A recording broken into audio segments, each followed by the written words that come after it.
Good afternoon all.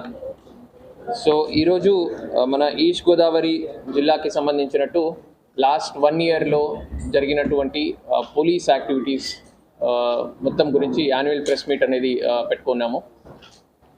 So ఓవరాల్గా జిల్లాలో చూస్తే అన్ని రకాల క్రైమ్లో కూడా there is reduction.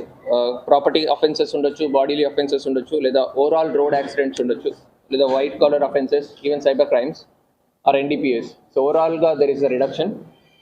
Registration of ఎఫ్ఐఆర్స్లో 2022లో సంబంధించి 9,731 ఎఫ్ఐఆర్స్ రిజిస్టర్ అయితే 2023లో 7,993 ఎఫ్ఐఆర్స్ మాత్రం రిజిస్టర్ అవ్వడం జరిగింది.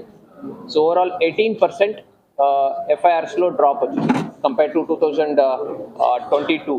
సో 18% నేరాలు తగ్గాయి.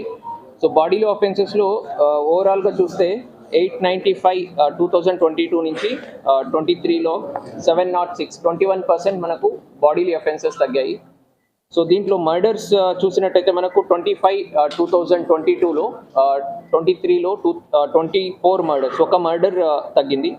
సో మేజర్గా మనకు రీజన్స్ చూసినట్టయితే ప్రీవియస్ డిస్ప్యూట్స్ ఉండొచ్చు, extra marital affairs, land disputes,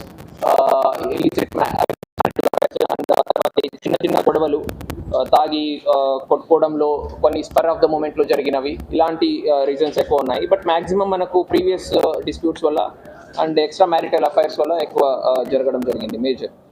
so ఈ సింపుల్ హర్ట్స్లో కూడా 21% డిక్రీజ్ కనపడుతుంది. అండ్ కిడ్నాప్స్లో 64% రిడక్షన్ ఉంది కంపేర్ టు 2022. సో ప్రాపర్టీ అఫెన్సెస్లో కూడా మనకు దొంగతనాలు దీంట్లో 2022లో 1038 ప్రాపర్టీ అఫెన్సెస్ ఉంటే 2023లో 948 మాత్రమే రిజిస్టర్ అవ్వడం జరిగింది. సో ఓవరాల్గా 8% డ్రాప్ ఉంది ప్రాపర్టీ అఫెన్సెస్లో. అండ్ రికవరీకి వచ్చేసరికి 2022 కంటే 23లో 41% నుంచి 52%కి ప్రాపర్టీ రికవరీ జరిగింది. సో డిటెక్షన్ రేట్లో కూడా చాలా 34% నుంచి 74% డిటెక్షన్ జరిగింది. ఆ డిటెక్షన్ అయిన కేసెస్లో రికవరీ వచ్చేసరికి 41% నుంచి 52%కి రికవరీ కూడా పెరిగి ఉంది. సో ఇంకా crime against women and children, so కొన్ని మంచి ఇనిషియేటివ్స్, ఫర్ ఎగ్జాంపుల్ దిశ, ఇలాంటి ఇనిషియేటివ్స్ వల్ల క్రైమ్ అగెయిన్స్ట్ ఉమెన్ కూడా 22కి కంపేర్ చేసినప్పుడు 23లో 23% డిక్రీజ్ ఉంది. 1155 కేసెస్ నుంచి 895 కేసెస్కి తగ్గడం జరిగింది. సో రేప్ కేసెస్లో 23%, హరాస్మెంట్ కేసెస్ అగెయిన్స్ట్ ఉమెన్లో 17% డిక్రీజ్ మనం చూస్తున్నాం.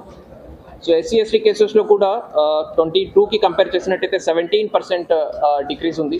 సో విలేజ్ లెవెల్లో అవగాహన కల్పించడము, ఇలాంటివి కూడా ఇనిషియేటివ్స్ SHOs తరపు నుంచి, అండ్ జిల్లా లెవెల్లో ఎక్కడెక్కడ SC/ST ప్రోన్ ఏరియాస్ ఉన్నాయి అక్కడ SHOs విజిట్ చేస్తున్నారు. కన్సర్న్ SC/ST సెల్ ఆఫీసెస్ కూడా విజిట్ చేయడం జరుగుతుంది. అవగాహన కల్పించడం వల్ల మనకు ఈ 17% డ్రాప్